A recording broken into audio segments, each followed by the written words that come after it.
প্রিয় শিক্ষার্থী বন্ধুরা, তোমরা তত্ত্বপাত্য অধ্যায়ের আজকে আমি যেই বিষয়টা তোমাদেরকে জানাবো সেটা হচ্ছে তত্ত্বপাত্য অধ্যায়ের একটি প্রশ্ন, একেবারে খুব কমন, একেবারে খুব সহজও। এটা কিভাবে আসে এবং এটা কিভাবে তোমরা উত্তর দিবে সেই বিষয়টা আজকে দেখাবো। তো এটা কি? সারণী থেকে গড় নির্ণয় করা। অষ্টম শ্রেণীর তত্ত্বপাত্য অধ্যায়ের সারণী থেকে গড় নির্ণয় করাটা কিভাবে করতে হবে সেটা তোমরা দেখো। তো সারণী থেকে গড় নির্ণয় করতে হলে প্রথমে তোমাকে চারটি গড়, এখানে দেখো দুইটি তোমাকে দেওয়া আছে, বয়স এবং গণসংখ্যা। এই দুটি জিনিস দেওয়া থাকলেই তোমার এটা হবে না, আরো দুটি তোমাকে করতে হবে। আর গড় নির্ণয়ের সূত্রটি হচ্ছে গড় সমান সমান summation F I x I N. এটা হচ্ছে গড় নির্ণয়ের সূত্র। তো তোমাকে চারটি প্রথমে গড় করতে হবে, দেখতে হবে সারণী থেকে গড় নির্ণয়। তো চারটা তোমাকে দেখো আমি করি।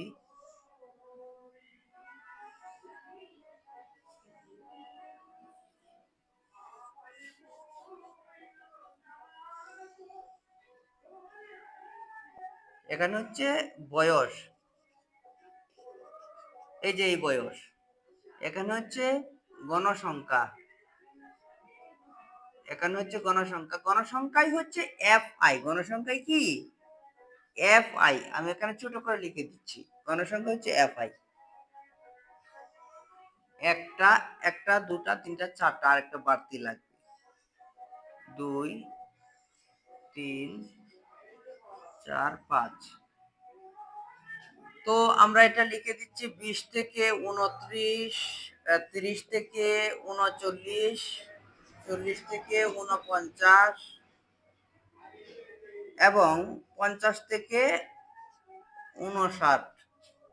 আর গণসংখ্যা 10, 4, 5, 1। তো এই তত্ত্বগুলো এবং n সমান সমান হচ্ছে 30। না, n সমান হচ্ছে, আমরা এইগুলো যোগ দিলে 20 দেখা যায়, 20। n সমান সমান হচ্ছে 20। গণসংখ্যা সবগুলো যোগ করলে আমরা যেই সংখ্যাটা পাবো সেটাই হচ্ছে n এর মান। এখন আমরা আর দেখতে পাচ্ছ এখানে দুইটা জিনিস ফিল আপ নেই, সেগুলো আমাদেরকে করতে হবে। এখানে দুটো আছে আর দুটো তোমাকে করতে হবে। এখন হচ্ছে মধ্যমান এক্স আই এবং এখানে হচ্ছে এফ আই এক্স আই। আচ্ছা, একটা আগে করি মধ্যমানটা কিভাবে হবে। প্রথমে তোমাকে এই 20 এবং 29 যোগ দিতে হবে। 20 যোগ 29 ভাগ 2। তো 20 আর 29 যোগ দিলে তোমার হবে 49। 49 কে তুমি যদি 2 দ্বারা ভাগ করো কত হবে? এই দুইটা সংখ্যাকে যোগ করবে, যোগ করে 2 দ্বারা তুমি ভাগ করতে হবে। এই কোটার মধ্যমানটা বের করতে কিভাবে করতে হবে? এই দুইটা যোগ করে 2 দ্বারা ভাগ করতে হবে। 2 দ্বারা যোগ করলে তোমরা পাবা 49। 49 কে 2 দ্বারা ভাগ করলে 24.5। তো এই 24.5 হচ্ছে এই মধ্যমান। এরপর এই দুটাকে আবার একই সেম সিস্টেম, 30 যোগ 39 ভাগ 2। তো 69 ভাগ 2 34.5 হবে। এটাও সেভাবে যোগ করে 2 দ্বারা ভাগ করতে হবে, 44.5 হবে। এবং এটাও 55.5 হবে।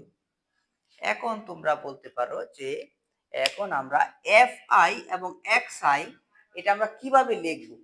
তো এটাও একেবারে সিম্পল। তোমাদের হাতে যদি ক্যালকুলেটর থাকে সহজেই তোমরা করতে পারবে, এবং ক্যালকুলেটর ছাড়াও যে কিভাবে করতে হবে সেটাও আমি দেখিয়ে দিচ্ছি, কিভাবে ক্যালকুলেটর ছাড়াও তোমরা করতে পারবে। দেখো, এখানে 10 আছে এবং এখানে 24.5 আছে। এই দুটা তোমাকে গুণ দিতে হবে। এখানে 10 এবং এখানে 24.5 তোমাকে গুণ দিতে হবে। দেখো আমি এখানে দেখিয়ে দিচ্ছি, এখানে দশমিক সহই গুণ দিলে তোমার কত হবে? দশমিক 5 একে 5, 4 একে 4, 2 একে 2, 0। তো এক ঘর আগে দশমিক এখানে হবে, তাহলে এটা হচ্ছে উত্তর 205, 245। আবার এটার সাথে 4 গুণ দিলে কত হবে? দেখো 4 গুণ দিলে 4 5 20, শূন্য হাতের আছে, 4 5 20, শূন্য হাতের আছে 2, 4 4 16 আর 2 18, 8 হাতের আছে 1, 3 4 12, 1 13, এক ঘর এমনে তো এখানে হবে 138। 44.5 কে আমরা 5 দ্বারা ভাগ করব, গুণ করব। 5 5 25, 5 হাতের আছে 2 এবং 4 5 20 আর 2 22, 2 হাতের আছে 2, 4 5 20 আর 2 22, এক ঘর এমনি দশমিক, তো এটা হচ্ছে 222.5 এবং এটাকে আমরা 1 দ্বারা গুণ করলে এটাই হবে। তো আমরা এখানে অর্থাৎ কি দেখা যাচ্ছে, এইটা এবং এটা গুণ হচ্ছে, এখানে গুণ হয়ে এখানে ফল হবে, এখানে এখানে গুণ হবে ফল হবে, এখানে এখানে এখানে গুণ হবে ফল হবে, এখানে এখানে গুণ হবে ফল হবে। এগুলো দিতে পারবা না তোমরা, আমি তো তোমাদেরকে বোঝানোর জন্য এটা করছি, এটা কিন্তু তুমি দিতে পারবা না। তো এখন কি করবে তোমরা, এইগুলি আবার যোগ দিতে হবে, এগুলি তো এখন আমরা এফআই এক্সআই কে আবার এটা বের করেছি, তো এই এটা এটা এটা এটা এভাবে আমরা যোগ দিব। তো এই যে ক্যালকুলেটরে আমরা যোগ দিব 245 যোগ 138 যোগ 222.5 যোগ 550.5, এগুলো যোগ করলে হয় 661।